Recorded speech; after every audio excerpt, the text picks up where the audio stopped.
We will start the week off here, as we always do, at the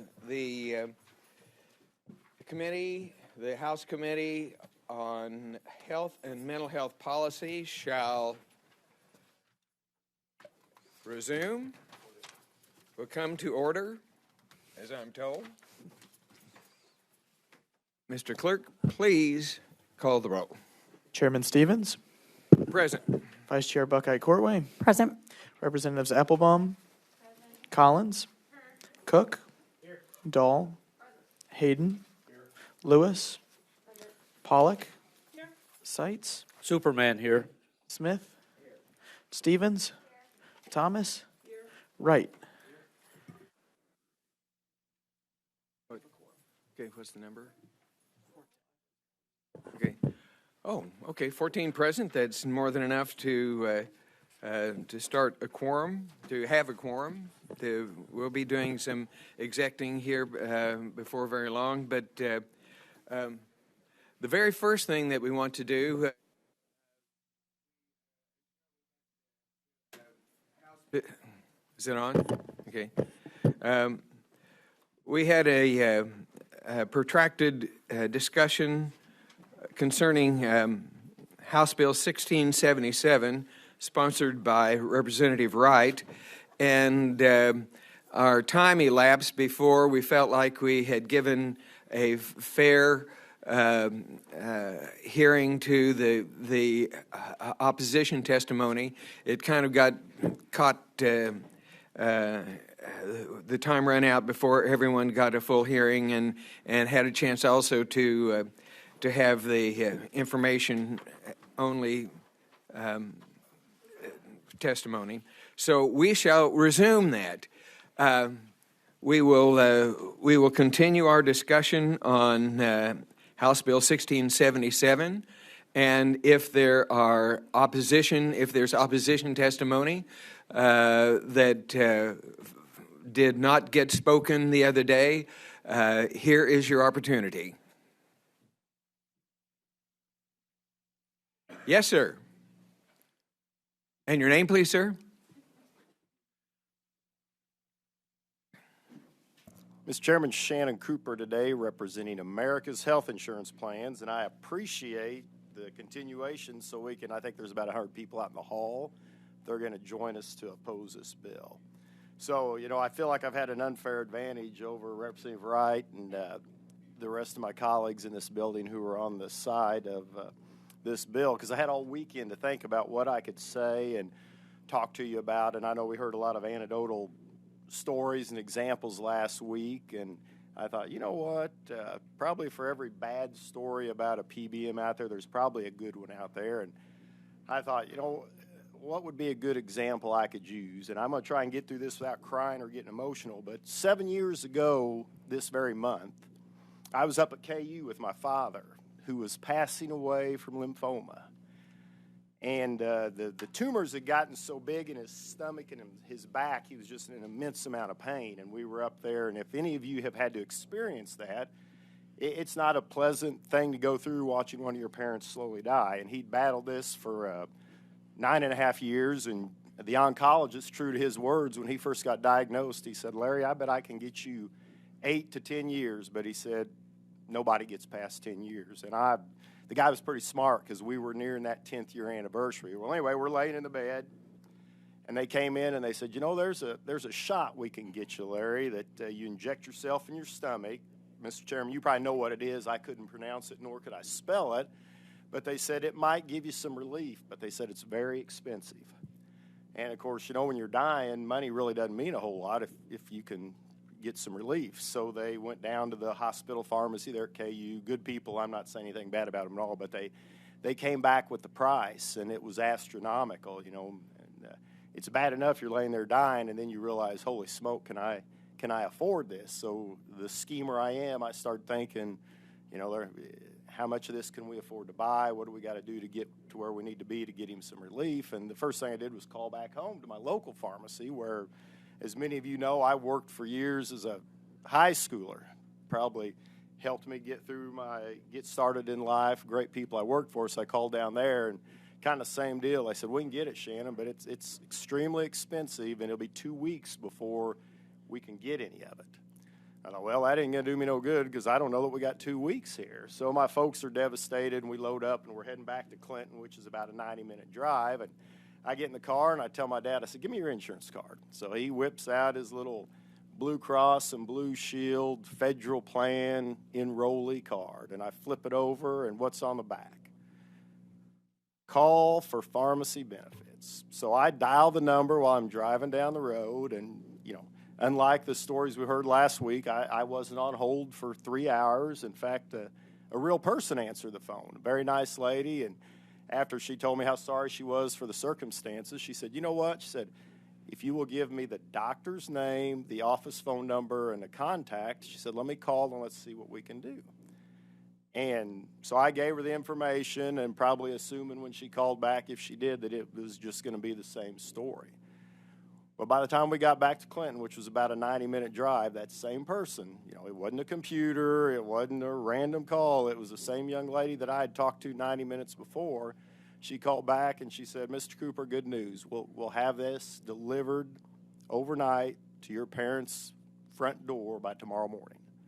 And I said, well, I don't know if we can afford it. She said, you know what? She said, you've met your deductible through this ordeal. All you owe is the copay, which was probably less than $100. The next morning on my folks' front porch was a large box of these injections, which I hate to say outlived my father. But anyway, you know, we talked about how awful these PBMs are, but I'll tell you what, they made the difference in his mind and helped his exit from this world a little bit easier because he got what the doctor asked him to take. And my example proves that the local pharmacy couldn't do it, the hospital pharmacy couldn't do it, but the relationship that the Blue Cross and Blue Shield Federal Plan had with the PBM they used made it possible for my father to receive those medications and ease his suffering for the last few months of his life. So I don't, I am under no fantasy that you guys aren't going to vote this bill out, but I can assure you that these relationships that insurance companies and employers have with PBMs save people money. And I know there's a lot of folks from the local pharmacy out there that don't like it because it's a change in their business practices, but it also reflects what folks want. A lot of people want to pick up the phone and dial a number and get a 90-day supply. A lot of people want to get on their computer and tap in a refill button and get that 90-day supply in the mail. And I'm sorry that the world is changing because, as I told last year, that story about Violet and Charlie Hearns in the old Thresh store, things are different. But at the end of the day, people are motivated by what saves them money, and that's why PBMs are still in existence today. I think it's nonsense for anybody to come up here and testify that business entities across this state are too ignorant of PBM practices to make good health care decisions. And with that, Mr. Chairman, I'll stop my talking and answer any questions you might have.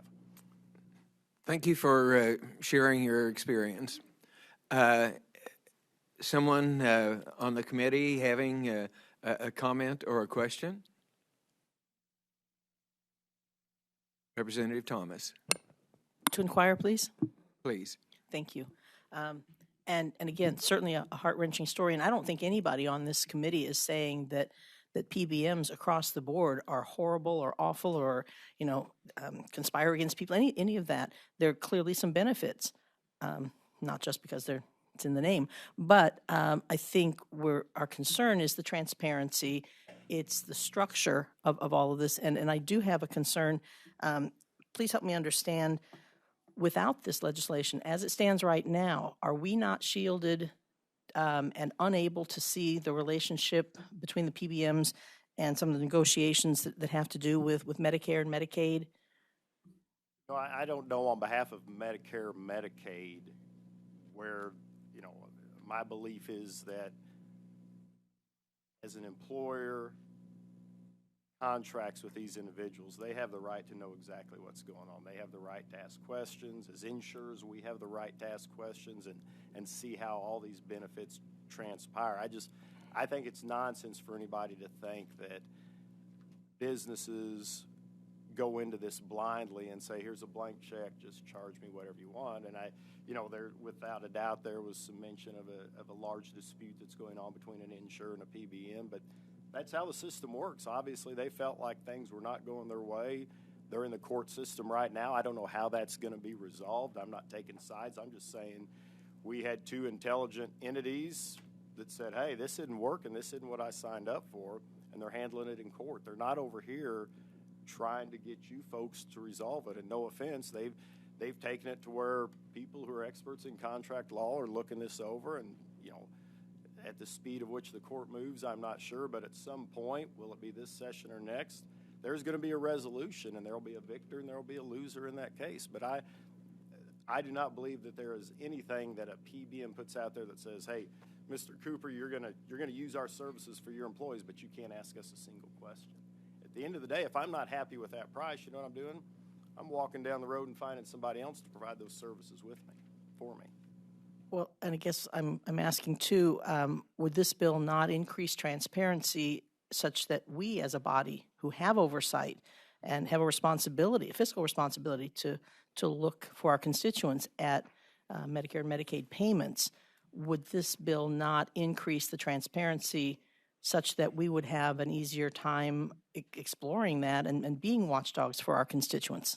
I don't know that this bill is drafted if it's going to do anything, and I can tell you just from Googling prices across the state, Arkansas passed something very similar to this, I think, 2 years ago. Their prescription drug prices are 11% higher than other states in the Midwest. So obviously, this legislation didn't help them any. Well, I appreciate your answer, and maybe, again, there's somebody in the room that could address as we go along. I can address assure you those there's concerns. a lot of people in this room smarter than I am, Representative. Well, there are many beyond my capabilities as well. This is a complicated area, so thank you. Further questions and comments? Anything more, Mr. Cooper? I could go on for hours, Mr. Chairman, but I'm afraid you'd gavel me down. I will say I do find it odd that the legislation at the end of this bill regarding the 340B program does exactly what you profuse to be wrong with PBMs at the beginning of the bill, so I would encourage you to look at that closely. Thank you very much, sir. Thank you. Further testimony in opposition?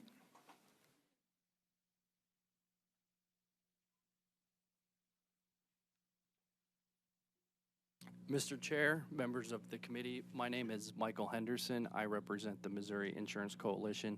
In the interest of time, we opposed this bill for the reasons stated last week and by Mr. Cooper today. And with that, I'm happy to answer any questions. Thank you for your brevity. Did you fill out a form, sir? I did. Okay. Questions from Representative Applebaum? Go ahead, please. I'm sorry, I couldn't hear your name. Could you I'm repeat sorry. it? Yes, Representative Michael Henderson. Michael Henderson? Yes, Okay. with the Missouri Insurance Coalition. All right, thank you. Thank you. Okay. Comments and questions? Thank you. Thank you, you. sir, for the time taken to be here. Further testimony in opposition? Good afternoon, Mr. Chairman and members of the committee. My name is Carol Mitchell. On behalf of the Missouri Chamber of Commerce and Industry, I'm going to go on the record that we also oppose this legislation. Okay. Comments and questions? Representative Hayden, Permission to inquire, please. why would the Chamber of Commerce oppose this? For our members, for the reasons stated, Which members and which reasons stated? I would say, And the reason I ask, you have a lot of small business and others as part of your group, mainly large business, but other groups. It just seems a little bit, why would you oppose this? I'm not the main lead on this at the Chamber, but it's my understanding we're following like the MIC, Missouri Insurance Coalition, for their reasons. So that's the our- best reason you've got to be here? I just was doing a Me Too, and I apologize for not being more versed on this. but we were just, the chamber was giving Me Too in support. Or, I mean, I'm sorry, in opposition. Okay, that's all I need to know. Comments and questions? Representative Seitz, Yes, to comment, please. go ahead, please.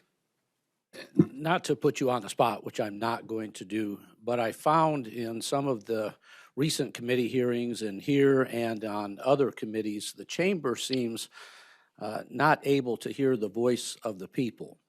I understand the fact that the chamber would promote business and so forth, and I'm very pro-business myself, but I think in the reasons for coming here and doing the Me Too and so forth, I think we need to remember that people are involved. And I think this is an issue of transparency that would help people. I can understand why certain businesses and corporations and hospitals that really don't seem to have the good of the average Missouri citizen in mind would be against this. But I think I would encourage the chamber to remember that the chamber is made up of people and that we would want to support them and transparency, especially with this issue. So, thank you. Comments and questions? Thank you very much for taking your time to be here. Thank you. Opposition, want to raise your hand, see if we have some more? All right, I think that there were actually some comments and some testimony in favor of this bill and portions of this bill, and I invite the spokesman to step forward. Thank you, Mr. Chairman, members of the committee. Rob Monsess with the Missouri Hospital Association. I wanted to just step forward. I'm not here to speak to the PBM part of this, but there were some comments made at the hearing last week related to the 340B part that I think might need some addressing. So just for clarity's sake, you know, the 340B program, it was created and established by Congress to stretch scarce federal resources as far as possible to get to patients and to help provide comprehensive services for people. It's been very, very effective in doing that. The program was expanded in 2010, and a lot of critical access hospitals are now able to engage in the 340B program. So the whole purpose is to cut costs for those hospitals and clinics to pay for drugs so that those resources can be put into the health care for those individuals. So the story that you heard earlier about the individual being in the hospital, that plays out all across the state, in hospitals all across the state. And so there are very real circumstances in 340B for having a positive impact on individuals. One of the pieces of testimony you heard from Anthem last week talked about negotiations entering into the interactions between insurers and providers. And I will tell you that as it is with a lot of things with an engagement between a provider and insurer, there's really nothing that's negotiated in this. And so there are unilaterally imposed policies that get brought up and imposed on providers. And so to suggest that, 340B is, causing those sorts of issues, I think is not entirely accurate. And so, and I will submit to the record a document here. So you hear a lot of the insurance folks that will come before you and talk about any kind of change to their practice that would, raise costs, and that cost is going to affect your constituents. This is an analysis, some information that we have. Now, this is from 2013 to 2019. It shows the costs over that time period. The CPI for medical care over that time period went up 16.1%. So that's the cost that, across the board for health care. The percent of employees in high deductible plans in employer-sponsored plans went up 70.5%. So your constituents are getting pushed into these high deductible plans. The average annual deductible for those plans is 59%, in 2019. And the average annual premium is up 31.3%. So the cost of health care is increasing 16%, and the cost of the insurance on your employers, on your constituents, is going up 31.3, 59, and 70%. So all those costs are being levied against your constituents, and I will put that here for the record as well. So, you know, to suggest that the 340B program is terrible and costs are exploding, you know, this is about an argument between insurance companies and providers. They're trying to jam the providers and keep that money for themselves. That's what they're trying to do. With that, I will be happy to answer any questions. I would add a little comment here. I think we, in our the very beginning of the work on the committee, we hope to clarify and more thoroughly understand the product that we pass along. I will just make the comment that I had many years of dealing with 340B, and it is extremely complicated. And so don't feel hesitant to try to parse through this to get a little clearer understanding. Worried that he might show your lack of understanding of it, but that's just an aside. But 340B has been an important program for a lot of providers and a lot of hospitals. But it is very complicated, and the positions and perspectives on it will vary a lot as well. I'll let that go. Representative Pollack. Go ahead, please. Thank you for that information. Can you email that information to all of us on the committee?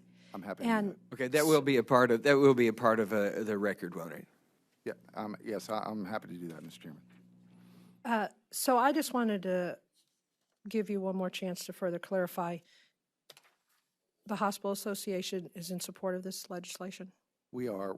Our comments are more focused on the 340B part. There's some additional legislation by the representative that also speaks to the 340B issue. We're in favor of that as well. But yeah, our focus is on that part of the legislation. Thank you, sir. Questions and comments? Thank you, sir, for your any other supportive testimony? If not, for informational purposes only, I think we've had quite a lot of information.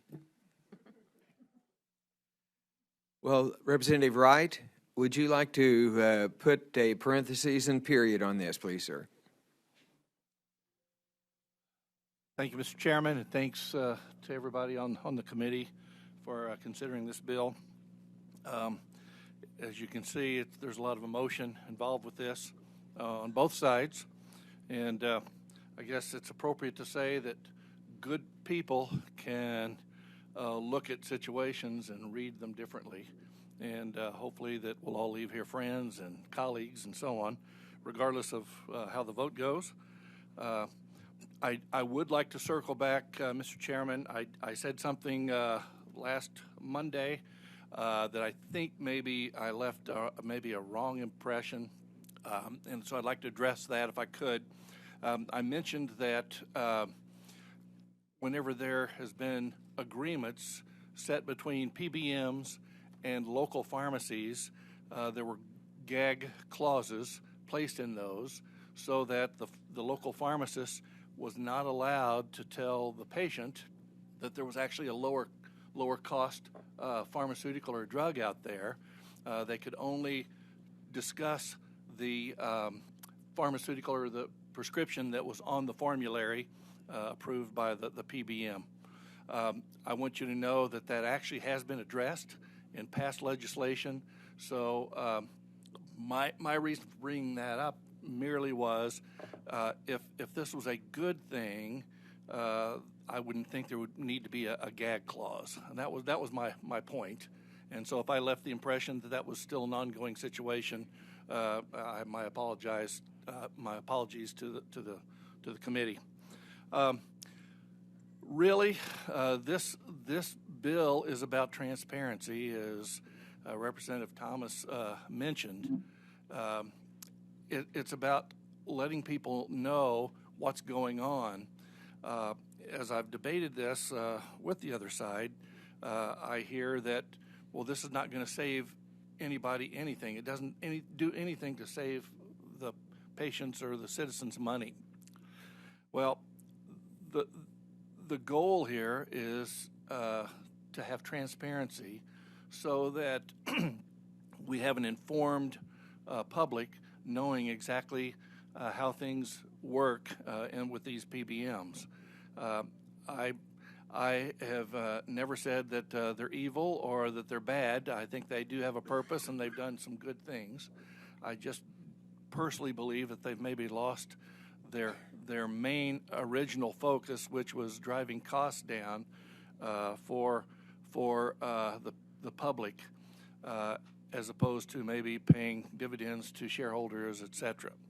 So this is about transparency, but it's my belief that if we have transparency, then the will of the people or the pressure from the people will put enough pressure on these PBMs that they will maybe change their ways and maybe be more willing to not take as much of the largesse, if you will, of these prescription margins as possible. So I just want to reiterate one more time a couple of examples. One example was that a PBM acquired an antipsychotic drug from a local pharmacy for $5, and I believe it was 73 cents, but the patient was charged $198. That's a 3,360% gross profit margin.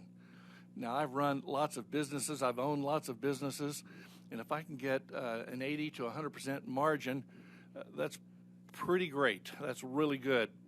But to me, over a $3,000% margin seems to be pretty extreme, considering that these are the lives of people that sometimes are struggling to be able to afford the pharmaceuticals that they're using.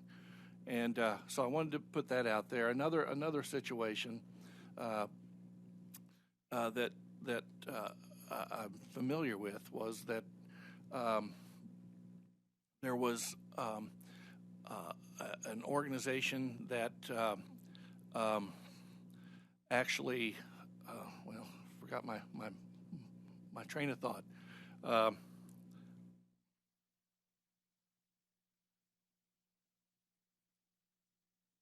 It'll come back. When you're 70 years old, things take you a little time to recall. Well, I'll just go with the example that I had. So again, this is about transparency. This is about trying to make sure that we're fair to the public and that we focus on what's good for the public as opposed to maybe what's necessarily good for major corporations. So with that, I'd be glad to answer any questions or sit down. Comments and questions? Representative Hayden.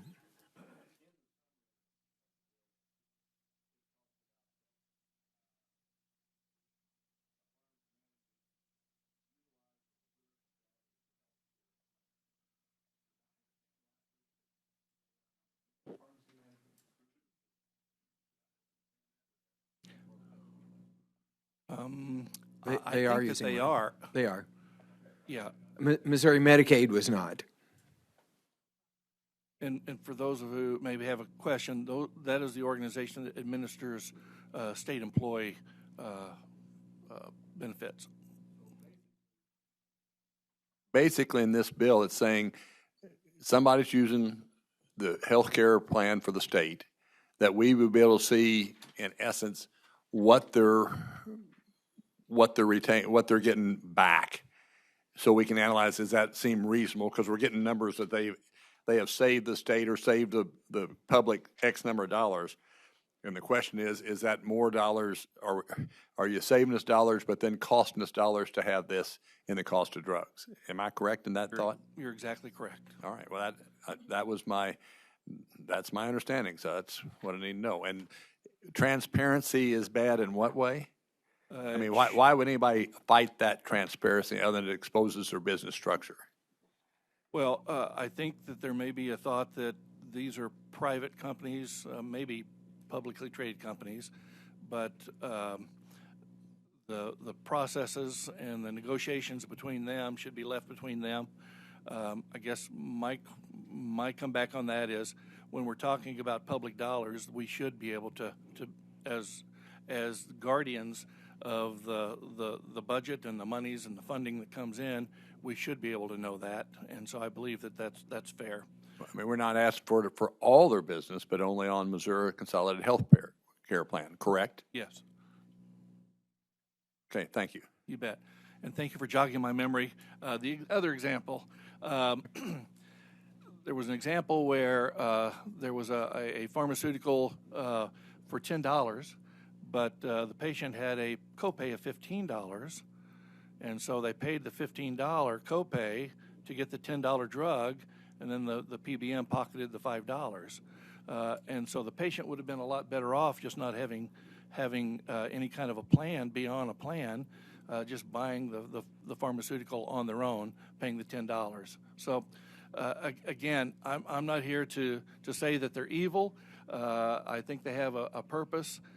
I would just like to see us maybe be able to open the kimono up a bit and to be able to make sure that everybody understands what kind of margins and profits that we're seeing. Questions and comments? Thank you very much. That concludes the hearing for House Bill 1677.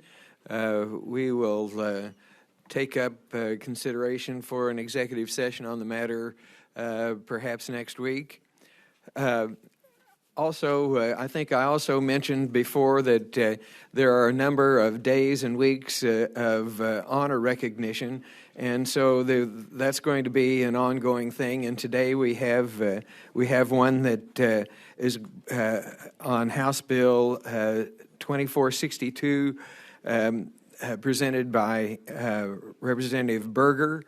And if he would step forward and present his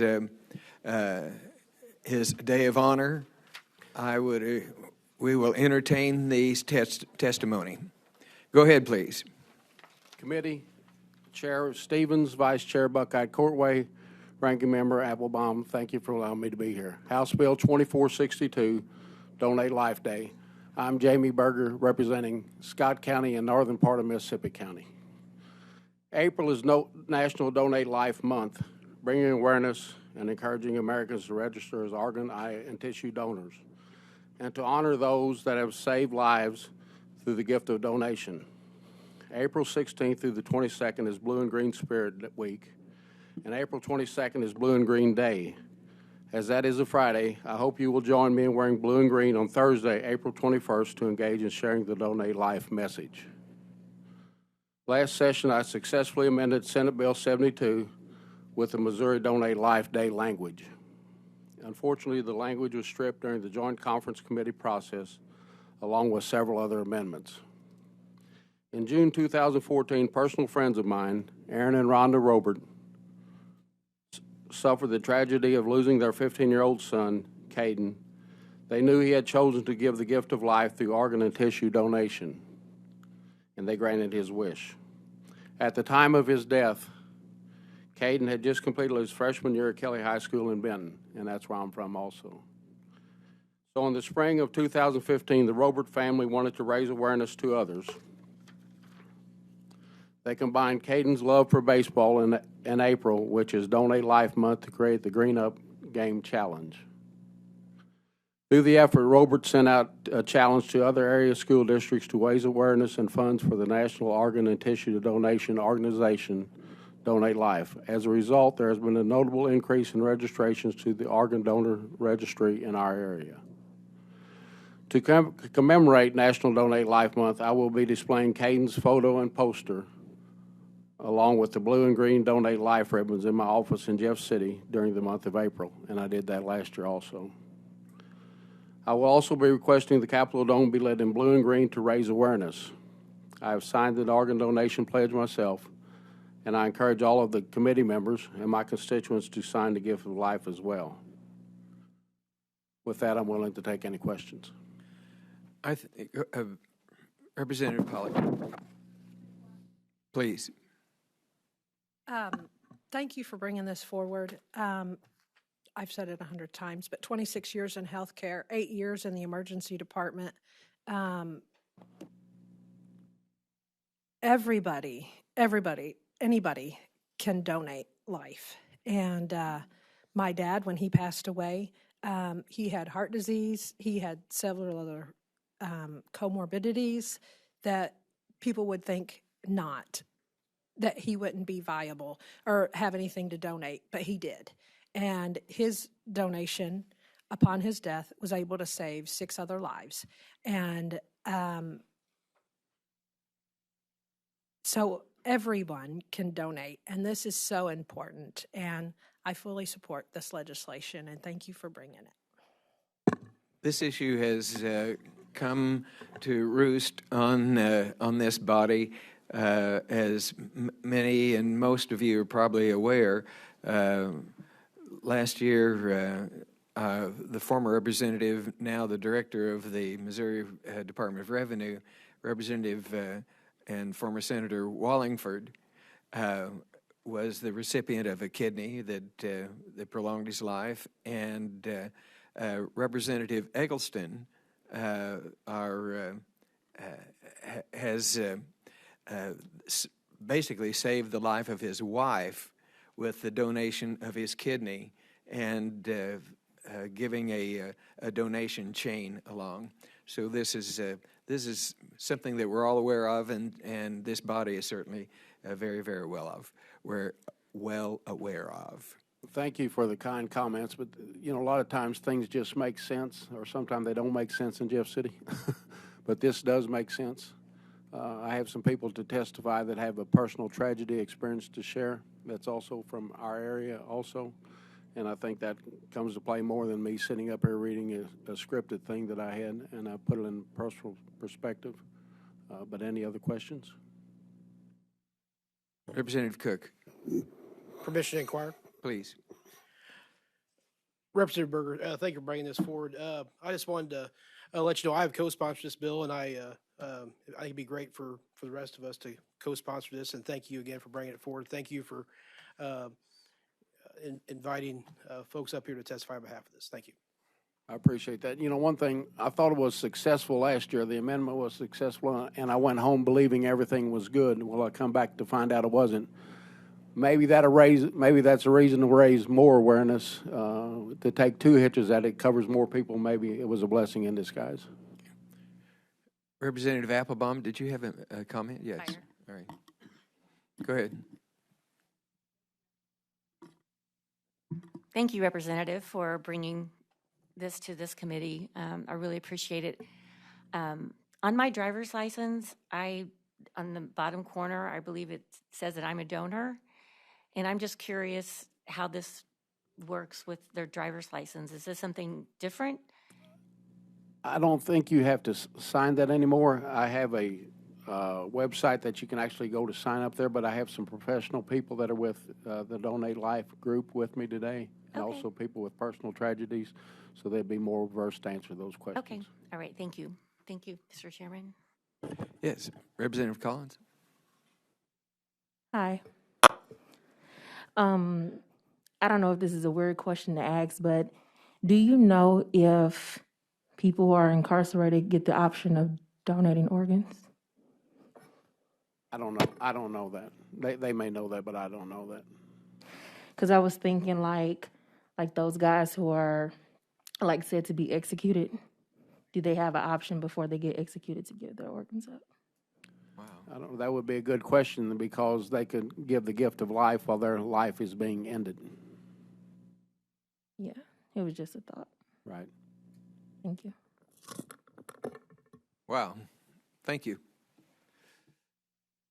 Questions and comments? Thank you, Representative Berger. Thank you. Okay. All right. In that same vein, let's take this moment now to for the Committee on Health and Mental Health to go into executive session. I think that I'm sorry. Go ahead. No, go ahead, please. Oh, I'm sorry. Let's. I am getting way ahead of myself. Testimony in favor of this testimony of this bill. I greatly apologize for you've made your trip up here, and I was about to shortchange you. That's okay, and thank you all. My name is Chris Snyder, and I am what they call a donor dad. 8 years ago, our son passed away in an ATV accident in Scott City, Missouri. As most teenagers think they're invincible, parents like to think that too. We had never discussed organ donation with our son. Just something that nobody ever wants to think about. His accident happened on a Friday night. Saturday afternoon, we still had hope and still hadn't officially been told what the outcome would be. The doors opened up and a lady walked in and says, "I want to talk to you about organ donation." No sleep, worry. I kind of said some things to her that I shouldn't have said. Threw her out of the room, told her, "Don't you ever come back in here." About 3 hours later, the doors opened up, and she walked back in. She earned my respect by walking back in that door. And I owed it to her to listen to her what she had said. So we had a meeting with her, and within 5 minutes, my wife and I knew this is what our son Dom would do. He would help somebody when he could help somebody. So then and there, we signed Dominic up for organ donation, and Dominic was able to save five people's lives through organ donation. We've been fortunate enough to meet 3 of them. His heart recipient now has his first child. One of his kidney recipients, we were invited to her wedding because she got to fulfill her dream of being married. I was in a dark place for a long time after my son died, and my wife basically made me go to what they call the Transplant Games of America, which is Olympic-style games for recipients. I didn't want to go. It was in Cleveland, Ohio. But she insisted, and I went. And I complained the whole way up there. And when we got there, she said, "Let's go over there to the building." I went over there to the building, and within 5 minutes, I realized I was wrong. To see the gratitude that these people have from not only all over the country, but from all over the world. People coming up to us wanting to hear our story. It really touched me and moved me. And I apologized to my wife over and over and over. But I decided then and there that I had to do something for organ donation. And reached out to Mid-America Transplant, and I became a volunteer instructor for Mid-America Transplant. Now what I do is I go around to every high school I can get into and talk to the junior and senior classes about organ donation and the importance of organ donation, and I share my story with them. I go to DMVs and do that. We started doing green football game, green baseball, softball games in Scott City. We sell T-shirts that say "Donate Life, Do It for Dom" for the last 6 years at the Green Games. All the money that we raise for that goes straight back to Mid-America Transplant for organ donation awareness. and research. In Scott City, we put green ribbons on all the poles, and every business gets a blue and green ribbon for the month of April, and it's to the point now that if I am not there before April 1st, they are calling me, where are my ribbons? They know who I am. I am good friends with the DMV in Chaffee that runs Scott County. Since this has happened, organ donation in Scott County alone is up over 200%. It used to be, they tell me it used to be that high school kids would come in there, I want to get my driver's license. And they'd ask, do you want to sign up for organ donation? They'd look at their parents, no, I don't want to do it. Now they tell me, high school kids come in there, I want to sign up for organ donation and get my driver's license. And my wife and I, to this day, still get pictures of kids. I want to be like Dom. I want to be a hero. They signed up for organ donation, and they're proud of it. So I think by doing this, raising more awareness, organ donation will increase over and over.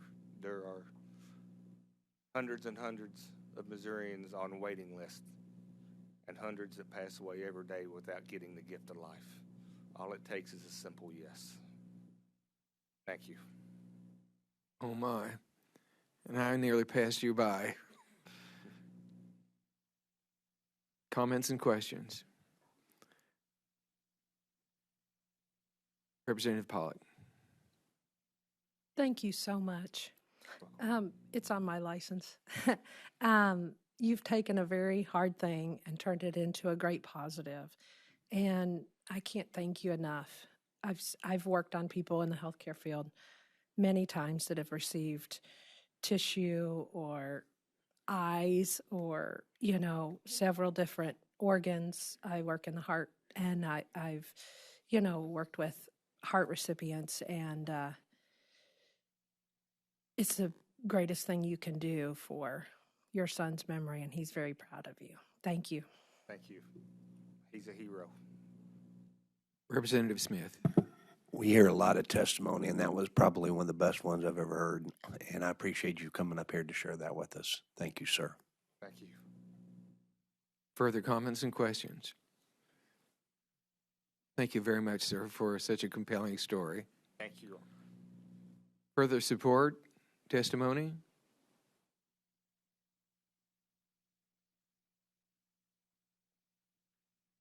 Committee Chairman, our Chairman. My name is Lakeisha Coleman. Okay, I'm with- and I am always instructed to remind people to fill out the witness forms. Should I do that? Take one. No, take one with you, but you must leave it before the hearing's over. Okay, thank you. My name is Lakeisha Wait. Coleman. I'm told that it's online, so it's okay. Okay. All Thank right. you. Okay. So my name's Lakeisha Coleman. I am currently employed with Mid-America Transplant. I've been there for about roughly 16 years, and I am certainly here to show my support of this bill. Certainly appreciate the opportunity to do that, and appreciate families like Dom's family who traveled all the way here to show their support.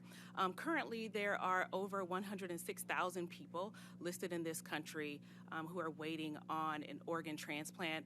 Approximately 2,000 of those people live right here in the state of Missouri. And what this bill will do is give us the opportunity to do what's been proven to push this information forward within the community, which is to educate,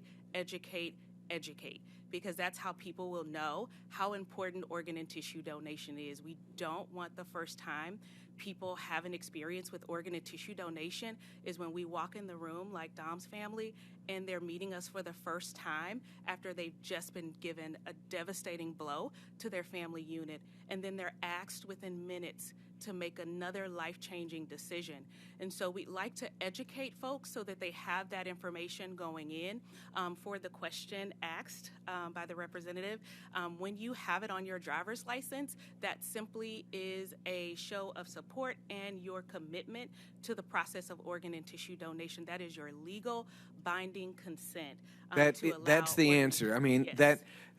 that thing replaces this incredibly painful conversation. Absolutely, absolutely. That answers that before it's asked. Yes, absolutely. And it makes the process just a little bit easier for the Well, families. who are and it would make families aware before they are forced to become aware. Yes, absolutely. Opens the door for a conversation before anything ever happens, because once a person's gone, there is no conversation to be had. The decision then has to lie in the hands of the family or that driver's license. So thank you for asking that question. And for the question about prisoners, can prisoners donate? The answer to that overall is yes. Whether or not they are on death row, that's a different conversation, and one that traditionally our organization has not had to encounter or pursue, but certainly there are opportunities, and I hope that answers your question as far as donation. But I did want to just come and show my support for this bill. Thank you. Questions and comments? Representative Collins. Thank you. So what is the process for an inmate to donate? So typically, when there's a situation like that, it's not necessarily a black and white. It's very gray in there, and so ultimately, the decision would ultimately either lie with the warden of that particular institution or the family. And it really depends on the warden. The warden could say, I'm going to let the family make this decision, or he or she can make the decision. It's their legal right to do that. And so typically we've not gotten much pushback from wardens making the decision to donate. So how are inmates educated on? That's something I could not answer, unfortunately. I'm not sure how they're educated, or if education takes place in the prison system. I'm not aware. Do you know the number of, this is my last question, do you know the number of inmates that have donated in Missouri? I don't have the statistics on that. I can tell you just from my experience within the 16 years I've worked for the organization, I probably would say I've roughly encountered, I would say less than 10 myself as a requester to go out and speak directly with families. I probably would say I've had about 10. I'm just thinking of the tons of people that could benefit from it on the outside if it was people on the inside of the prison system that were able to have that opportunity. Yeah. Representative Lewis, Jim Dwyer. please. Hi there. Thanks for coming. I certainly support this bill. I just had a question. You know, as we're talking about awareness, not everybody has a driver's license. Hopefully through the month of April we can educate folks, but what are the options for those who don't have a driver's license? Thank you for that question. That's a great question. So if a person doesn't have a driver's license, typically every adult in the state should be required to have a state ID. And typically they ask you when you go into the DMV to get that state ID if you want to be on the organ and tissue donor registry. And that's their opportunity there as well. It's not required to have either of those pieces of identification in order to be on the organ and tissue donor registry. Thank you. Further questions and comments? Thank you so much for taking your time to be here. Any other supportive testimony? In opposition? Really? Information only? All right, that concludes the testimony on House Bill 2462.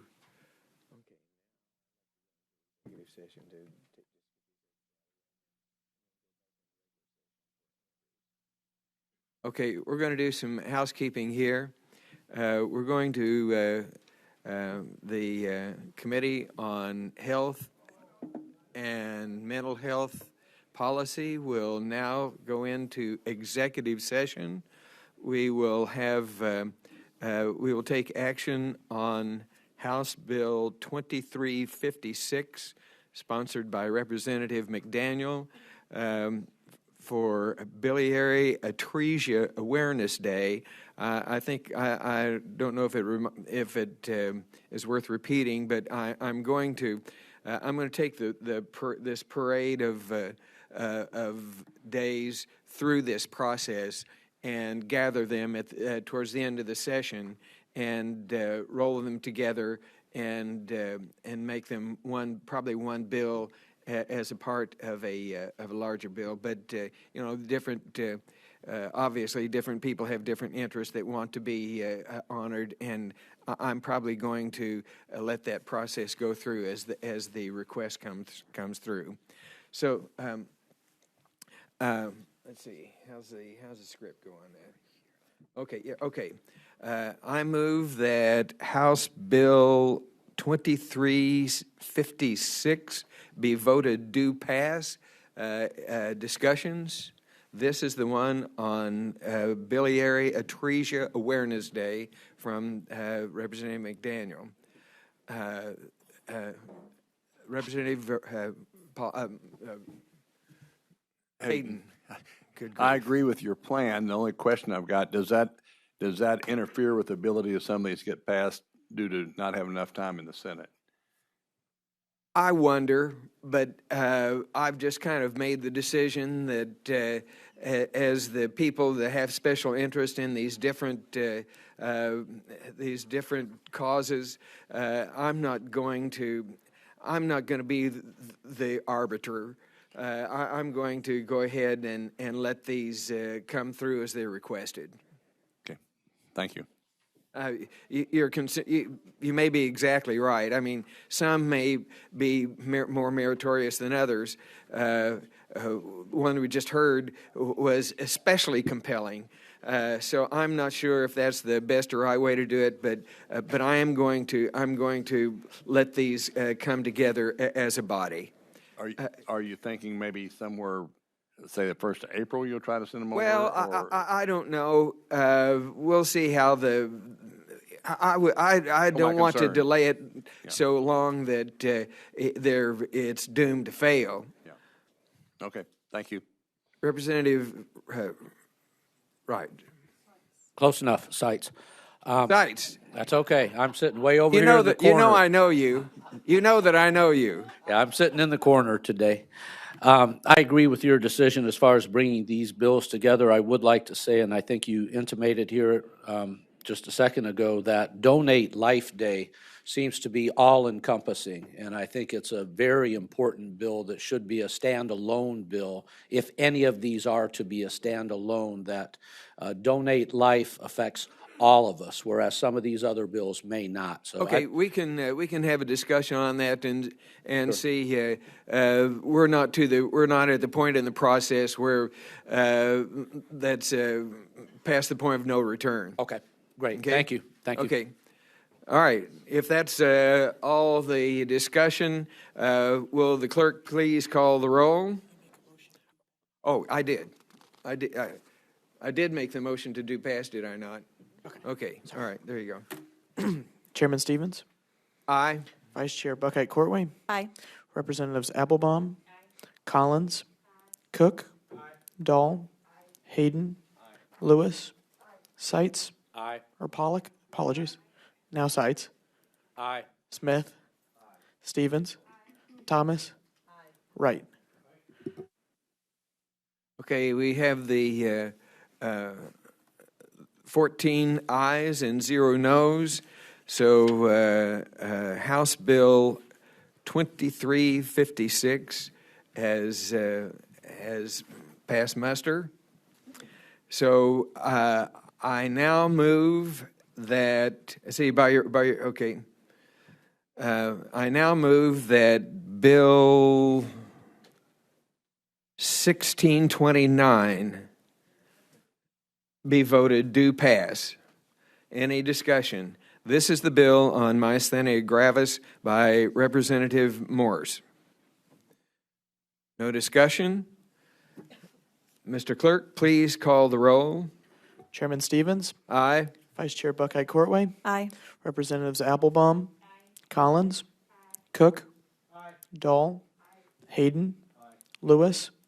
Pollock? Seitz? Smith? Stevens? Thomas? And Wright. Okay, by your vote of 14 ayes and 0 noes, you have voted Bill 1629 as due pass. Okay, that ends the executive session. We will now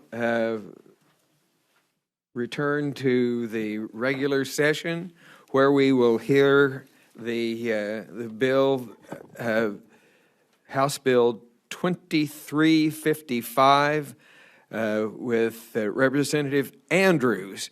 Representative Andrews, please step forward and state your case.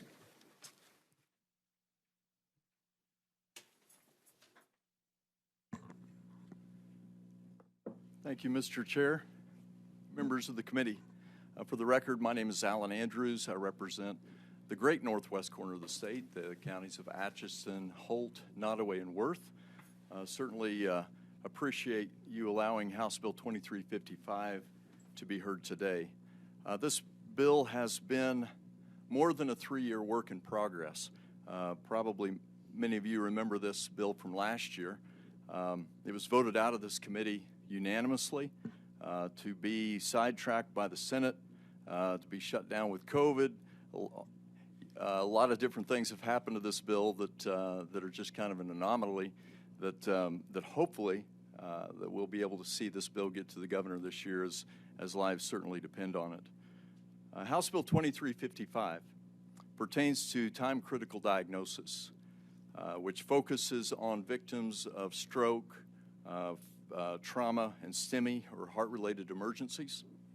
This bill was, as I mentioned, passed out of this committee unanimously last year and has been worked on extensively by some of Missouri's best healthcare professionals, representing both large and small hospitals, EMS providers, emergency physicians, our own Department of Health, and healthcare organizations throughout the state. This is a very important piece of legislation that will enable our healthcare providers to further their work and ultimately achieve better healthcare outcomes. House Bill 2355 establishes the Time-Critical Diagnosis Advisory Committee, which is composed of representatives from different parts of the system, including both urban and rural hospitals, EMS representation. The purpose of the committee is to improve the flow of communication and the flow of professional education related to time-critical diagnosis, research, policies, and recommendations for change. The bill also adds that the state EMS medical director serves as an ex officio member of the State Advisory Council and requires the council to consult with the Time-Critical Diagnosis Advisory Committee. The bill also repeals unnecessary requirements as well as obsolete provisions of law and makes several technical changes, such as certain paperwork requirements to be designated as a stroke, trauma, or STEMI center, and tightens up those unnecessary data submission requirements. So as mentioned, the entire aim and direction of this bill is to achieve greater health care outcomes for those faced with trauma, with trauma, stroke, and heart-related emergencies, which actually is every single one of us and our families at one time or the other. And according to our frontlines healthcare professionals, it is critical that this bill makes it to the governor so that they can continue moving forward in their work. Before taking questions, I would just like to let the body know how impressed that I have been in working with the individuals involved in this bill. Every single one of them. I am proud to say that the state of Missouri is one of the front runners and leaders in time-critical diagnosis. And in working with these individuals, it's obvious why. Because these individuals, people are not just a number or a data point. Their compassion is undeniable, and their determination for continuous quality improvement is second to none. So I want to publicly thank the individuals of the organizations who worked so hard on this bill. Many are listening in online today. Some are sitting behind me. Those from Cox Health, SSM, Truman Medical, St. Luke's, Mosaic, Mercy, Southeast Health, Community Hospital, WashU, University of Missouri, American Heart Association, Lifelight Eagle, Missouri College of Emergency Physicians, Missouri Ambulance Association, Atchison Holt Ambulance, along with my good friend Gene Bradley, Missouri Hospital Association, and our own Department of Health for their diligent focus and countless hours of work that they have put into crafting this legislation to provide the citizens of Missouri the very best outcome possible. With that, Mr. Speaker, I'm at your disposal with questions, as well as there are some very intelligent individuals sitting behind me that will be testifying, and just very impressive people that you can gain a lot from. We have dealt with this issue in the past. If you could, or would you rather one of your expert witnesses describe exactly what the process is that we're dealing with? I think in one of the things that it's kind of left out of your testimony, it is an exact description of what the time-critical diagnosis is. And perhaps we remember it from last year. I'm still a little fuzzy about it. If you could elaborate on that. And along with that, you mentioned a number of items in the present law that are being stricken that you described as archaic or unnecessary. Can you or can someone, some of the subsequent witnesses, describe some of those as it presently is written in law, and what we hope to get rid of, and what process, to describe the process that we're trying to put back into place? I would be more than happy to do that, but what I'm going to do, I will defer to those who are more intelligent on this issue than myself. Those that have came in from some distance, I would love to hear them address the committee. Are there any questions and comments from the committee? Mr. Seitz, or whatever you are, they're over there. Superman will do. Thank you, Mr. Chair. To inquire and comment? Go ahead, please. Yes, thank you. In reviewing this bill, I'd like to thank you for bringing it forward. I think it's a necessary bill, but I do have a question. On page 17, beginning with line 14, it talks about a director appointing 16 members to the committee and so forth. We currently have an acting director of Health and Human Services, and I am not in favor of his confirmation that it will supposedly take place at 4:30 today, and I hope that is stopped, and that would be Donald G. Coweroff. Is he the director spoken of, or would that director of Health and Human Services be the one forming this committee for this bill? The way I understand it would be, it would not be. It would be a different director that would Okay. be over. Okay, so it's someone different. All right. Well, that's my primary question. I just didn't want to give this supposed nominee any more power than he already has. So if it's a different director, I'm back on board. Thank you. Questions and comments? Representative Lewis, Inquire. please. Thank you. Hi there. I do remember this from last year, and I remember you working with everyone to make sure you got it right. So is this identical to what we voted out?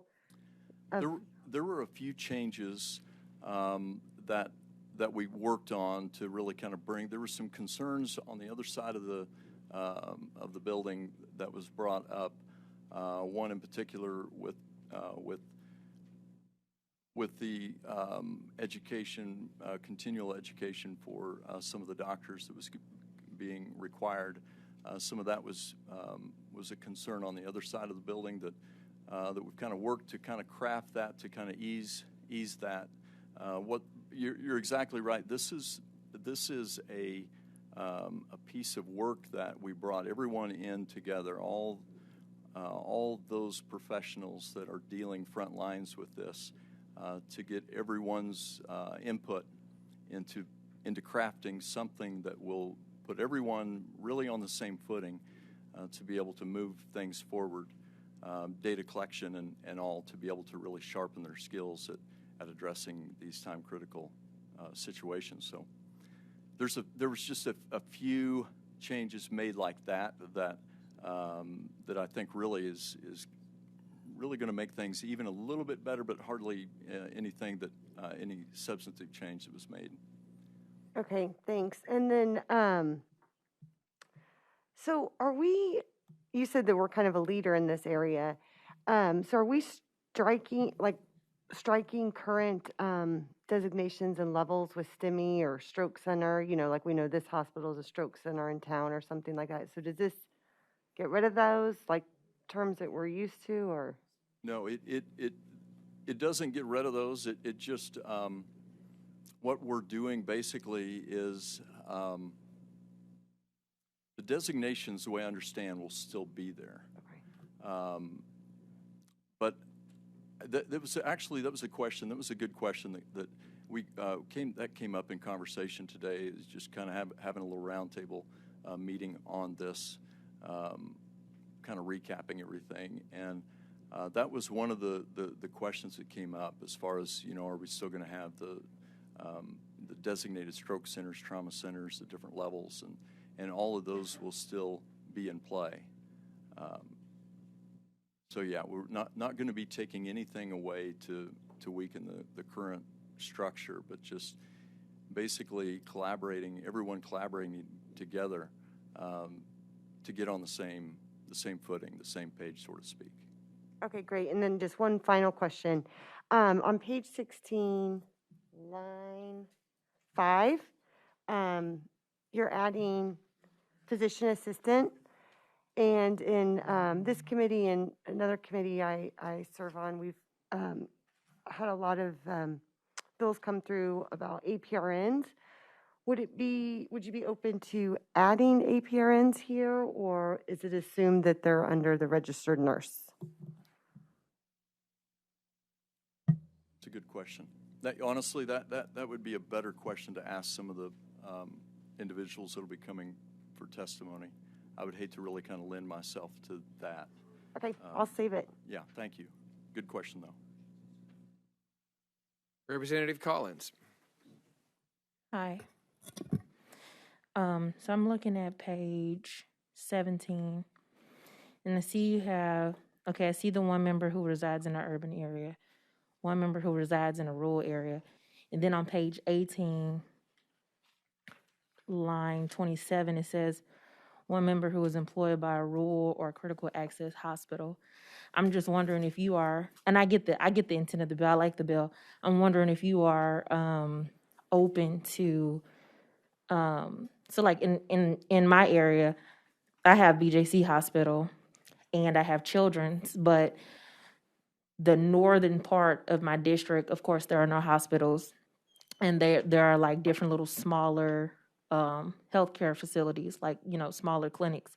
I was wondering if you are open to allowing someone who is employed by one of those healthcare facilities. And the only reason why I say that is because I'm wanting to make sure that the people who are picked to represent this committee show that there is a diverse field, you know?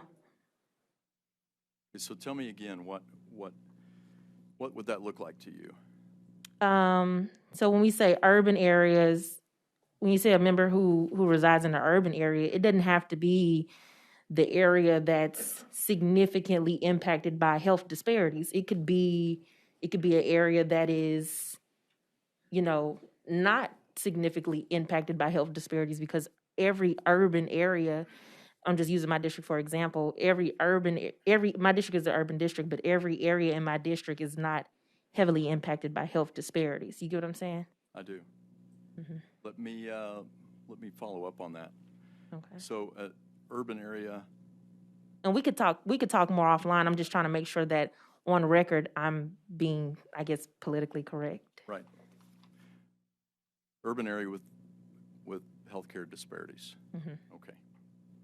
With the highest healthcare disparities. Okay. Good question.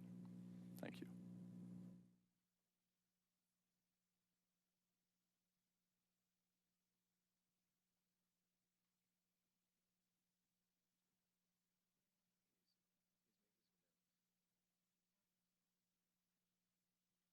Okay. Representative Pollock, please. I was looking to see who the director of this program would be. And on page 2, it says the director of the Department of Health and Senior Services, or the director's duly authorized representative. So this would fall under? The Department of Health.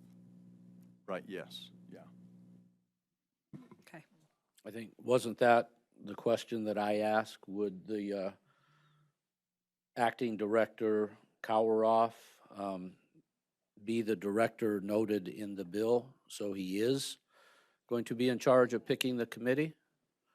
According to line 9, the director of the Department of Health and Senior Services, or his representative. So he would be the one picking the committee.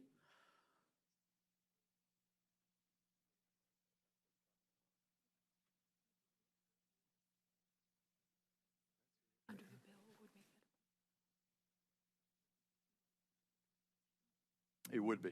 It would be. Okay. Thank you. Yep.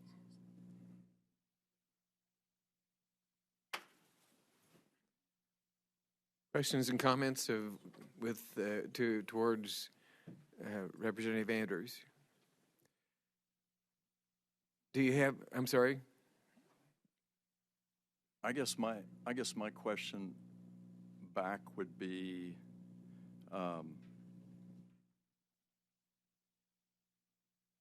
if there is, if there is a concern with the director, do you see any other way as we're crafting this legislation that we'd be able to? Typically in a situation like this, you don't, the concerns like that are really kind of right, really not present. But I'm not sure with a department head, with the director of a department, we certainly have to have a certain amount of confidence and trust. I don't know this individual right. that you're speaking of. I think, again, maybe that could be changed or something. And I hate to pick on just one specific director or nominated director, but as we speak, there are Missouri citizens filling the rotunda, trying to stop this man's nomination and stop his confirmation. And to give that individual, again, I like the bill. The bill seems to be a very necessary bill. But my concern is that specific individual, if he is confirmed, ought he be given more authority?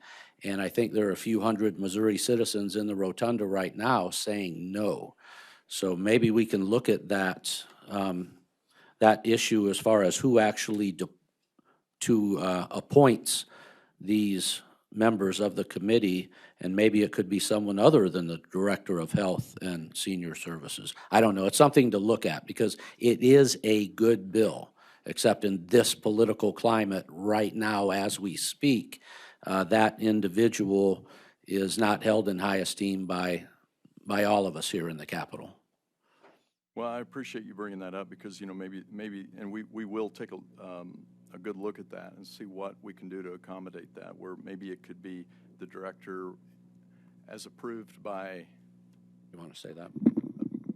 Perhaps maybe the director of emergency management or the SEMA director, or it could rotate between the state EMS director for 2 years, and then I think the Department of Health and Senior Services has enough to deal with, and I would like to see it be a more emergency medical person directing that. Representative Lewis. Choir. Go ahead. Thank you. Representative, thank you so much. And I just want to, I think the bill is good where it is right now, and just so we're all aware of what's going on. The current director of Health and Senior Services is encouraging Missourians to get vaccines, and that doesn't sit well with some people in this body. He believes in science and facts, and I support him and his nomination. His predecessor, on the other hand, was a doctor who counted and kept track of women's menstrual cycles, which I was opposed to. So this is a little irritating to me. So anyway, I just want to give you a little bit of the history of what's going on. Thank you. Further comments? Representative Collins. I'm just putting it on record that I support the current acting director. I support his nomination, and him and I have a lot of values that align with each other. So I do support him. I can't speak for everybody else, but me and myself and many of my constituents do support him. Thank you. I don't want to, we're running in danger of shortchanging some people who have traveled here to testify. Are there, is there any more comments before we have supporting testimony? Mr. Chair, I appreciate the questions that have been brought up, and we will go back and discuss these at length and get back with you with what we come up with. Thank you very much, sir. Thank you, committee. Testimony in favor.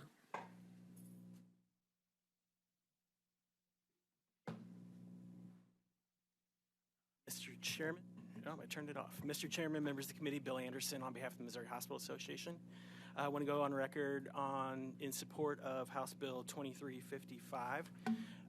So just to give a little bit of background, so the time-critical diagnosis system in the state is really developed to help hospitals and our EMS partners determine when folks are having an event, a medical event, whether it be trauma or stroke or STEMI, which is heart attack, that they know where to bring them, where those patients need to go to get the right care at the right time and in the right place. And so that system is regulated by the state under the Department of Health and Senior Services. That's why the director is the person that is written in the bill to nominate who those committee members would be under the TCD Advisory Committee. This bill was written, before the current situation. So because this system is regulated underneath the Department of Health, that's why we felt it was appropriate for the director of DHSS to be the person to make those appointments. I'd also note that the state EMS director also serves as an ex officio member on that TCD Advisory Committee. So I just wanted to kind of address that.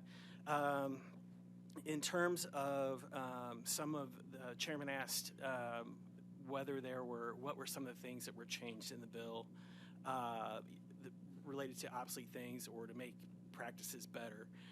So one example is currently,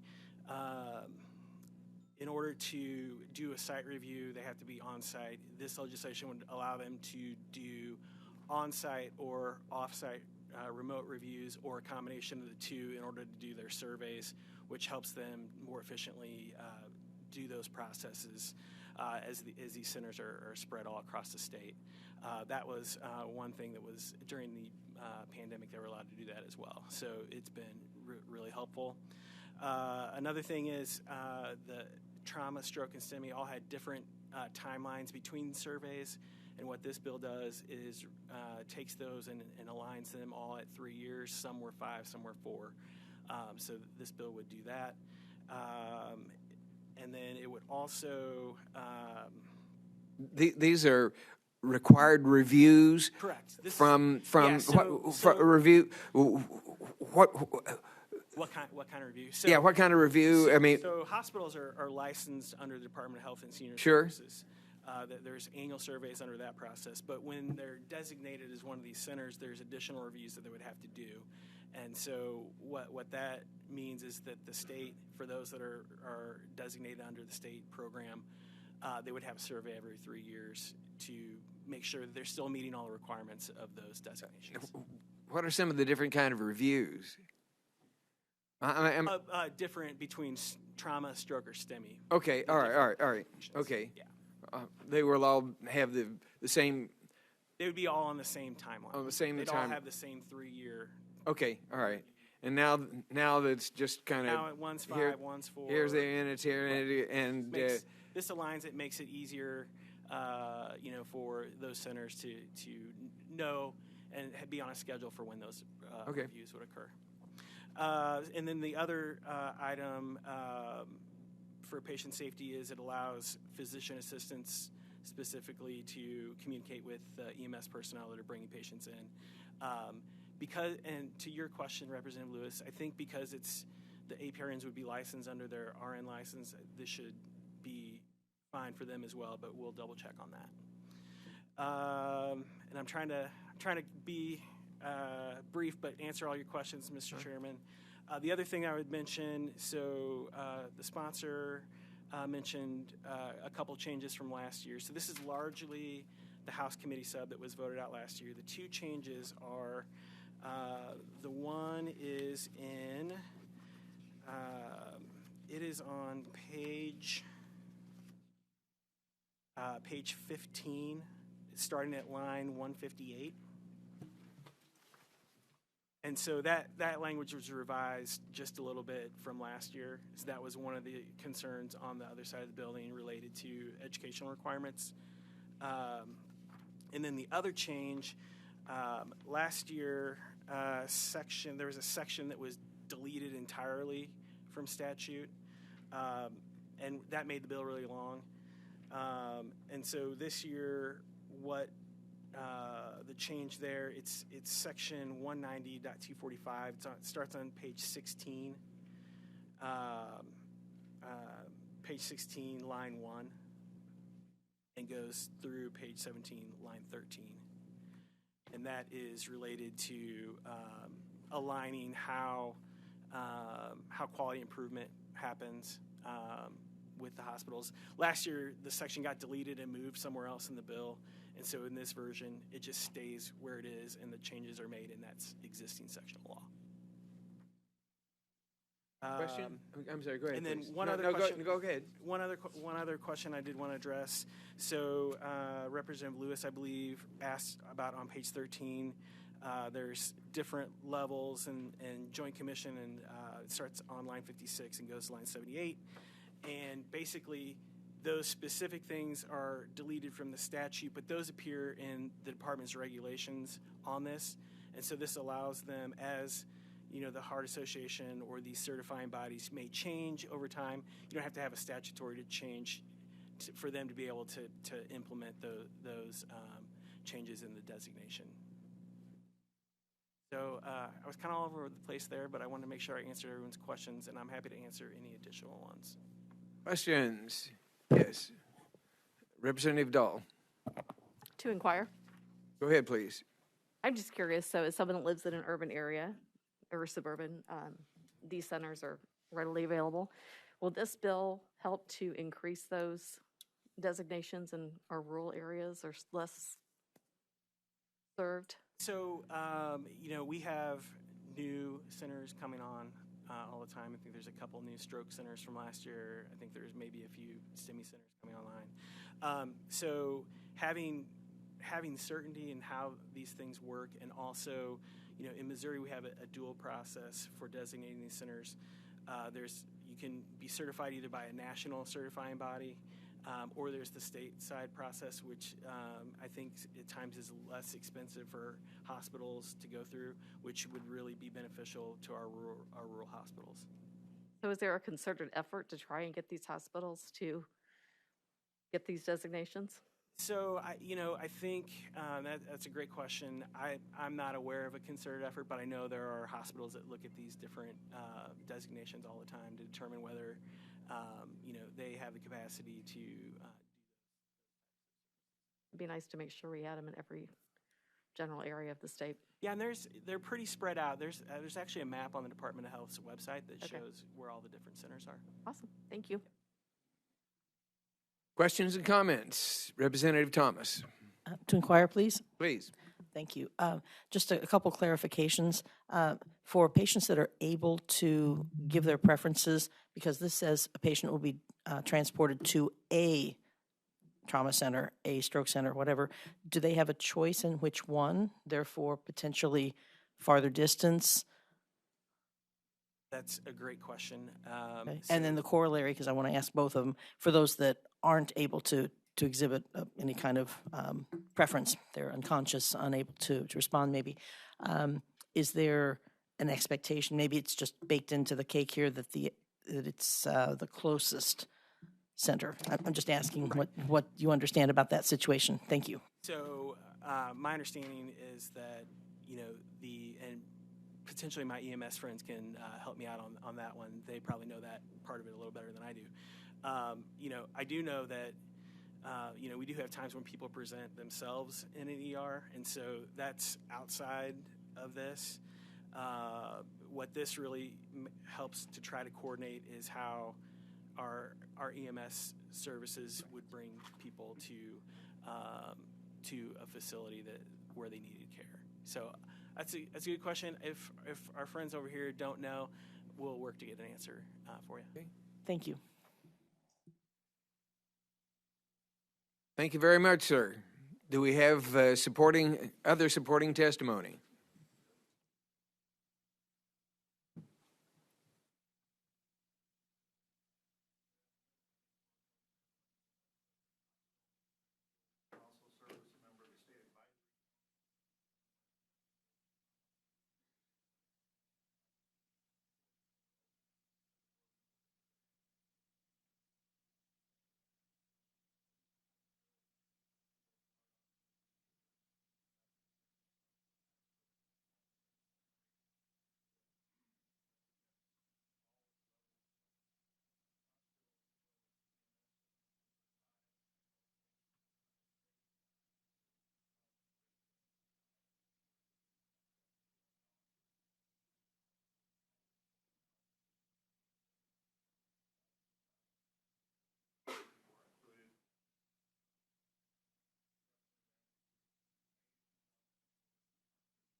I have to confess a little bit of cloudiness in my mind. Well, that's another subject for another day.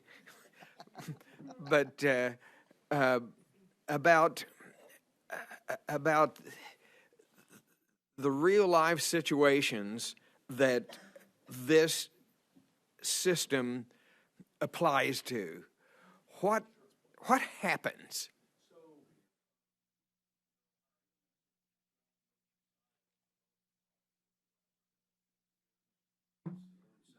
I'm reminded to remind you to be sure that the green light is on, because it has to do with feeds Sure. and Sorry about that. we want the world to know. Okay. When EMS arrives on scene, they have a multitude of tools and training to be able to identify what is going on with the patient. But there are some patients that, because of their condition, there's very little that we're going to do in the field to improve their quality or their chance of survival, except to identify what's going on first. Second of all, identify a location that can best treat that individual, and then finally get them there as quickly as possible. So that's the time-critical diagnosis system. In the 70s, it was surrounding trauma. We learned in the Korean War as well as the Vietnam War that individuals injured in car accidents in the United States stood less a chance of survival than soldiers shot on the battlefield because of the rapid access and transport of these individuals to surgery, which is where definitive care can be provided. So we added to the trauma system STEMI, which is a ST-elevated myocardial infarction. It's a specific type of heart attack that requires immediate intervention or the patient will die. You've heard of the Widowmaker, that's a STEMI. So in any respect, those individuals as well as stroke patients deserve and need immediate transportation to the appropriate level of care. Obviously, resources are constrained around the state, and so you don't have level 1 trauma centers setting, in the center of all towns or even in all counties in the state of Missouri. So there are levels of them that allow for various appropriate levels of care to be provided while at the same time arrangements are made to move that patient on to a higher level center. And so we really patterned stroke and STEMI after the trauma system.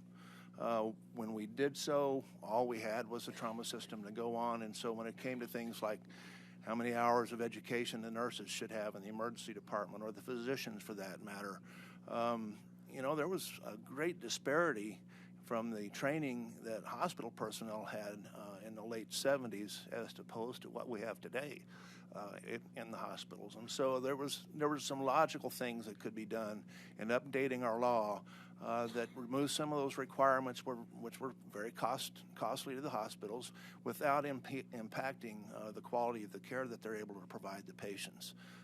So that's part of what this bill does, but ultimately it's a process of just quick identification and rapid transport to the location that can best serve that patient. Okay, thank you so much. Representative Thomas. To inquire, please. Please. Thank you. A quick question also, in the interest of keeping government size under control. Sure. If I understand correctly, we already have the task force. As you mentioned, you're a member of that. Is there a need to have another committee, this advisory committee? Do we not already have in place people, maybe committees that would be able to fulfill that duty without creating yet another bureaucracy and another committee? Or was the task force maybe to be phased out in place of this oversight committee? I believe that to be correct, yes. I think the task force job is to help guide the government and bring the experts together to really define the system appropriately and then create a standing body such as the State Advisory Council on EMS, which goes back into the 70s. Those individuals have helped guide the process, the development of the trauma system early on in Missouri. And so this would be the similar type of group that would serve the state and advise the department on changes that need to be made, as well as advise the legislature and the governor's office. Okay, well, my concern again is just that we not add another layer. Right. So if one is phasing out in favor of the other, rather than keeping the task force and adding another, which too often happens in government. So I like your answer. Thank you very much for the clarification. Representative Pollack. Sorry, I've tried to keep my mouth shut, but I can't. So this is my wheelhouse completely. I work in the cardiac cath lab when I'm not here. So this all started in 2008. With Dr. Wayne Cooper. He developed this STEMI program with a lot of people around the state invested. So what this bill does is it makes sure that everybody has equal representation to come to this and make those decisions. This is what we need. We don't need it fragmented and EMS not having equal input to the emergency rooms or the cath labs or the stroke centers and to answer a question earlier, hospitals want this certification because it draws patients to them that they can take care of. There's a financial benefit. There's, a lot of benefit to it. Like if you get a stroke patient, then you're going to have increased rehab. So it's very beneficial. It's offered to every single hospital. It's been fine-tuned over that many years a lot. And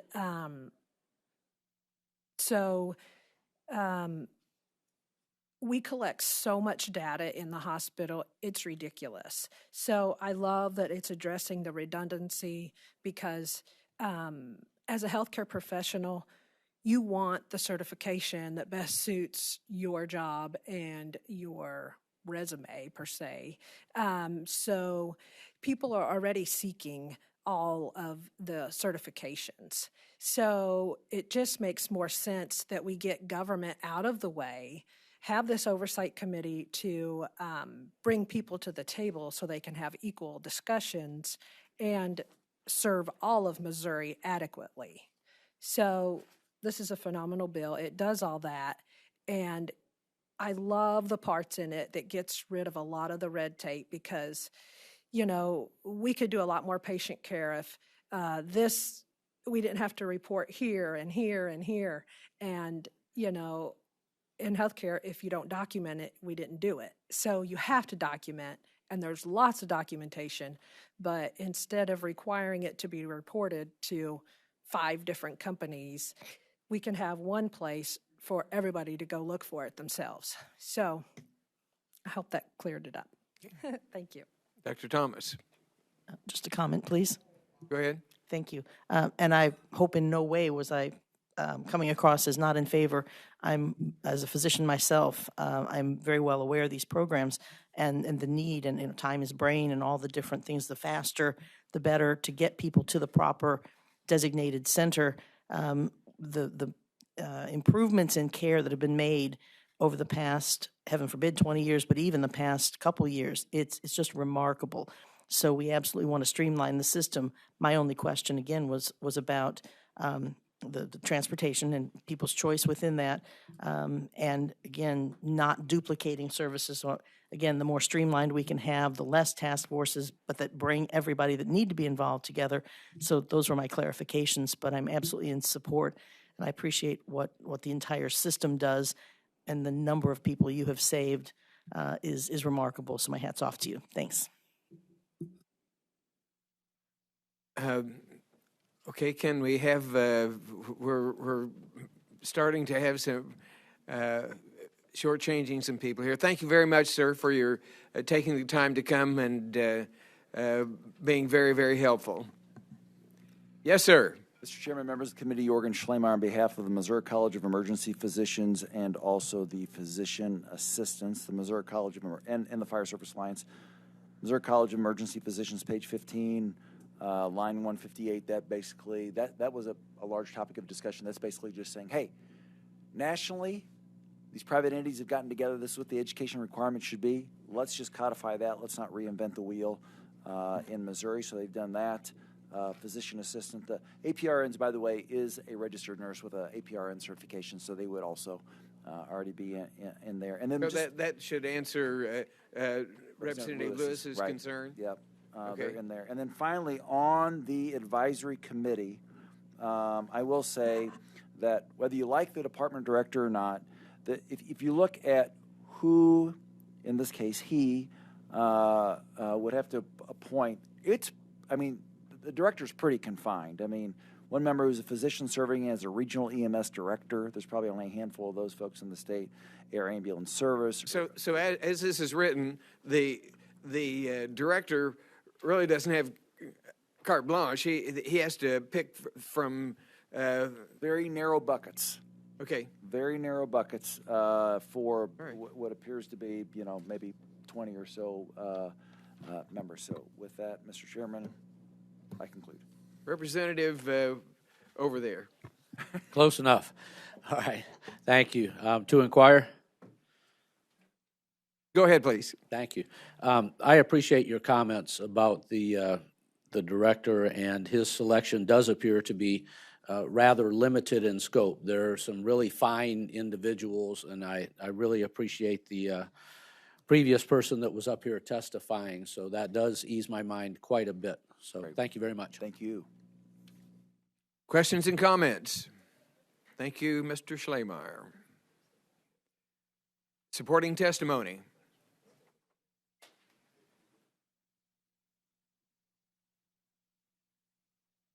I'm sure you've come from a distance, and I apologize for squeezing the time. Not a problem, sir. Thank you for the time and for the effort you all are putting into this bill. I am Dr. Lynthia Andrews Bowman. I am the chair of the State Advisory Council on EMS.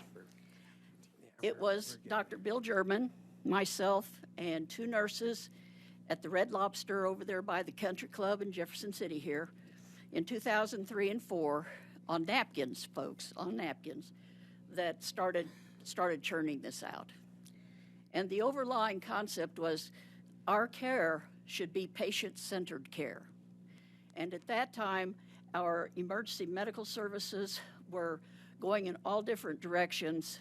The care was good, very good in some places, and in some places, like our very super rural places, was not very good at all. So we started working on this project, and I'm an emergency room physician. I've been at Mosaic Life Care in St. Joseph for 30 years. I'm the chair of the State Advisory Council for the last 15 years, and I'm speaking in favor of this bill, of course. The TCD program has been developed to treat the critically injured or seriously ill trauma, stroke, or STEMI heart attack patients. The program was designed to assure transport of the patients from point of contact to the proper receiving facility in the best time possible to address these situations. The program gives us the treatment options for these patients and puts it into a structure that can be shared and used by all of our emergency medical services, and is designed and meant to meld into the hospital ER services so that we have a continuous line of treatment for this patient as we go forward. We used best practices and also national treatment standards, as you would find with the American Hospital Association in advanced cardiac life support, basic life support, and we also use pediatric adult life support because we also work with pediatrics.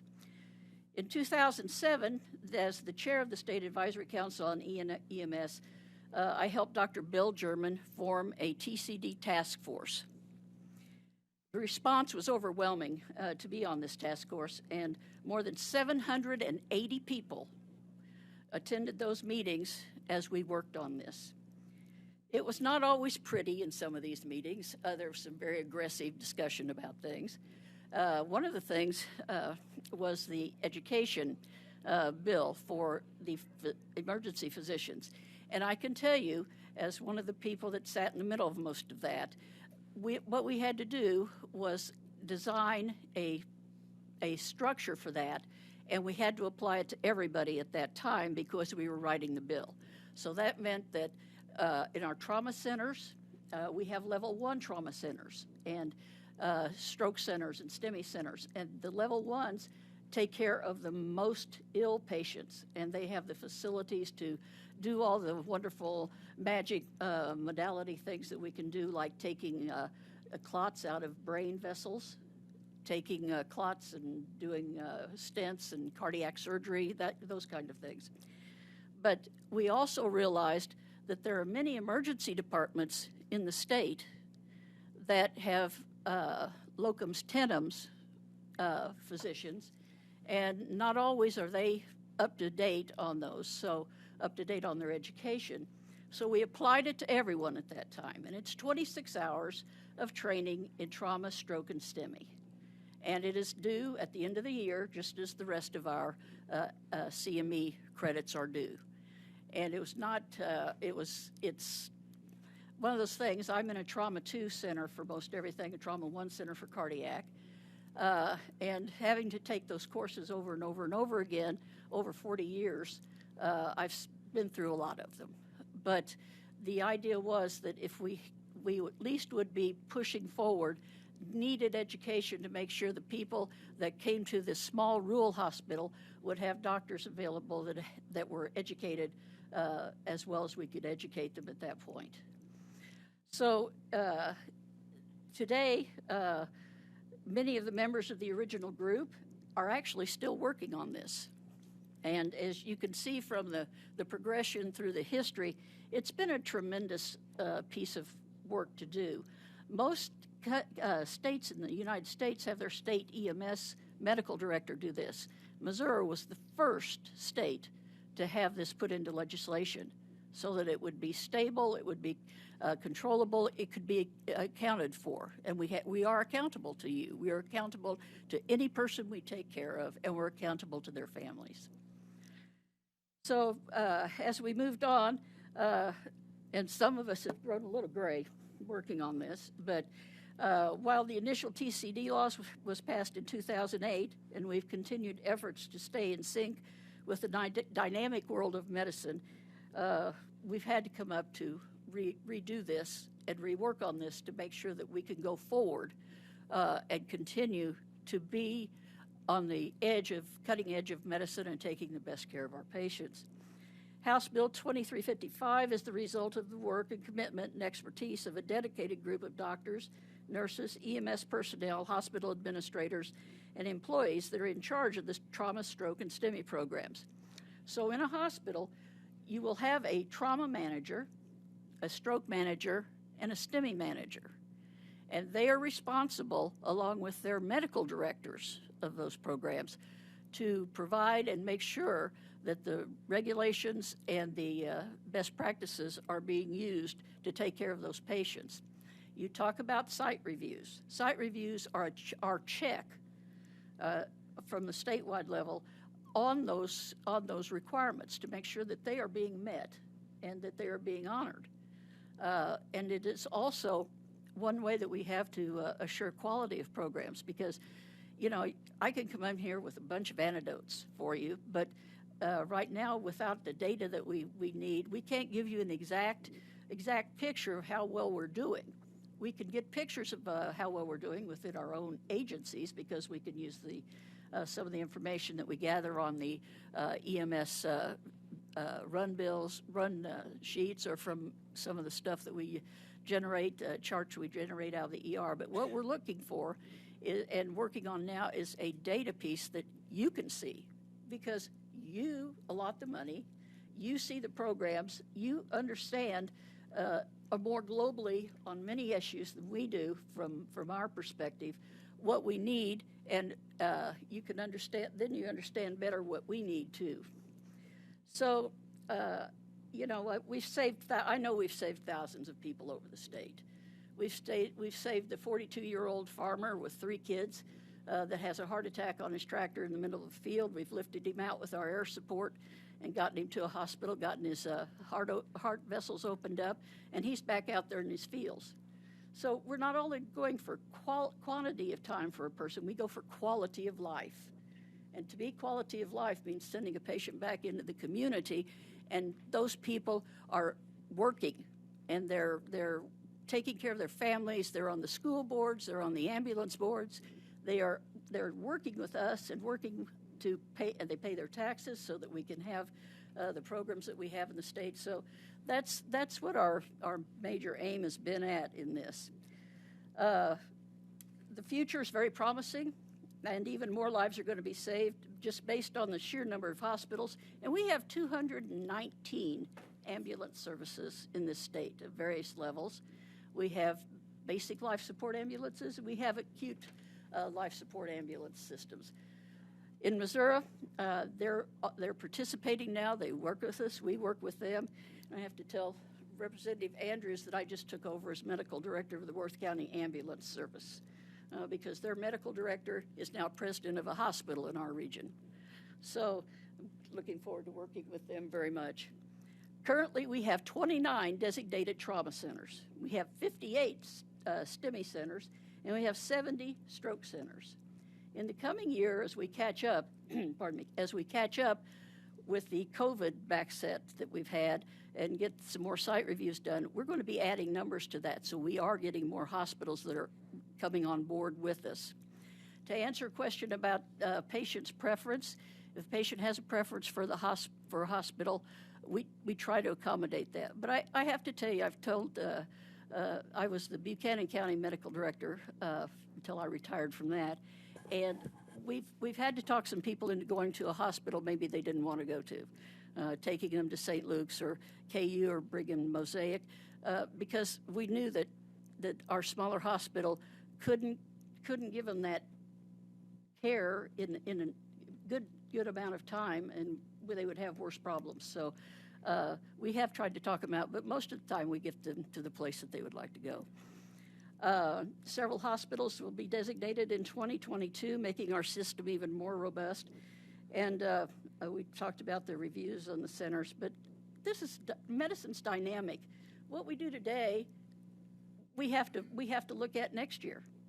And we have to look at it the next year because everything is changing so quickly. So I can't help but thank the Missouri Hospital Association, the Missouri EMS Association, Missouri Ambulance District Association, American Heart, the Missouri College of Emergency Physicians, Missouri's chapter of the National Association of Emergency Physicians, and all the other medical professionals, that have worked with us. I'm asking that you pass this on because in the long run, and as we build our data system, I think we'll be able to give you numbers to show you that we know the care is expensive when we see that person in an emergency department for their heart attack, that the front end of caring for these people is expensive, and it requires the best of skills, the best of facilities, and the medicine to take care of them. But as we send these people home and they've had this care and they've got good quality of life, then we're going to be cutting down some of our medical expenses. If you don't have to send someone home on 5 different medications because they didn't get help in time and the back wall of their heart doesn't work right and they get into congestive heart failure and all these other things, that's a win-win for us. That's a win-win for the people of this state, and it's a win-win in cost and care as we go forward. So I thank you for your time. I thank you for your questions because, like I say, this is not my world. My world, like Representative Pollack's world, is in a fine ER with a bunch of great nurses, sick people, and staff working to take care of them. So thank you for what you do, too. We're down to 2 minutes. Do we have, okay, quickly? Hi. I think thank you for being here. And my focus that I got out of your testimony is I'm looking at the appropriate time that EMS gets individual to a trauma center or an emergency center. So do you ever work with like public safety of different municipalities or like maybe even MoDOT? And I only ask that question because currently right now in North St. Louis, we have over 2,000 speed bumps that have been installed in different streets. And then we have barricades, which serve as a purpose to kind of like street calming. And one thing that we've been talking about in St. Louis is how hard and difficult it is for EMS to get through those speed bumps. But we have that in place because speeding is tremendous. You know, just on Natural Bridge, we worked with MoDOT. And my brother, who was a St. Louis alderman, he put down big, thick concrete, which we hated at first, but nobody has passed away on Natural Bridge since that big, thick concrete has been placed and those lanes have been narrowed down to one lane. But it's a big problem and issue for EMS because they can't get people to the emergency center or trauma center, you know, whatever. They can't get them there on a timely manner. So have you ever worked with those individuals? Yes, we have. Okay. We do. We had a meeting, it's probably been 4 or 5 years ago, where we met with all sorts of MoDOT persons, SEMA, and what we were trying to do at that time was to talk to them about traffic accidents and point out the places where we're having many accidents, which we need lights, we need signs, we need help with those. So I've never addressed speed bumps, but my sister lives in Belleville, Illinois, and I've been over a few of those in St. Louis. And I know that our ambulance suspension systems don't ride well over those. And so you do have to slow down for them. And also, if you've got a patient in the back and you've got them on a ventilator, or if you've got them on a cardiac monitor, giving them oxygen, you're trying to push some medications for them, it's very difficult to sometimes hit the moving patient. So we have to slow down for those. But yes, we do work with those other divisions, and we also work with them because we have all of these various, like we had the Eclipse, we all were working together to make sure we had good ways to get in and out of places to get people to the hospital with all the traffic and everything. With SEMA, of course, we're working with disasters, and we tend to have a nice run of tornadoes through the summer, and we also have bad ice storms. And you can ask Mark about ice storms in Springfield. He's constantly working with those during the winter. So yes, we work with many different ones, many different organizations. Are there witnesses here in opposition? So I think that, what? I presume that that was informational purposes only. Are there any witnesses here for information? I think we got information. Okay, I think that will conclude. Representative Andrews, quickly, please. We're out of time. Would you want this to continue to be next week? I have a couple of EMS.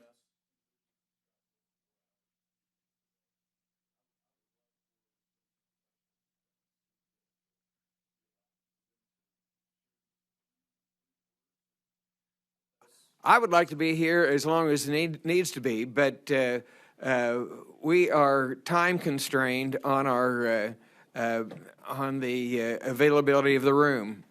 Well, they're in uniform. I think uniform people should be respected. I'd like to have them come up. Well, I would very much like to as well, but I'm being.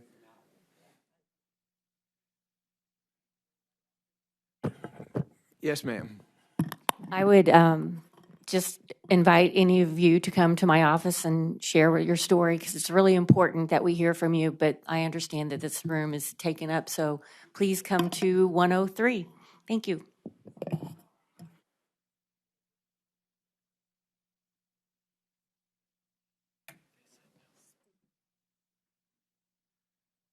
Unfortunately, that concludes the testimony, the hearing of the health and mental health policy. I mean,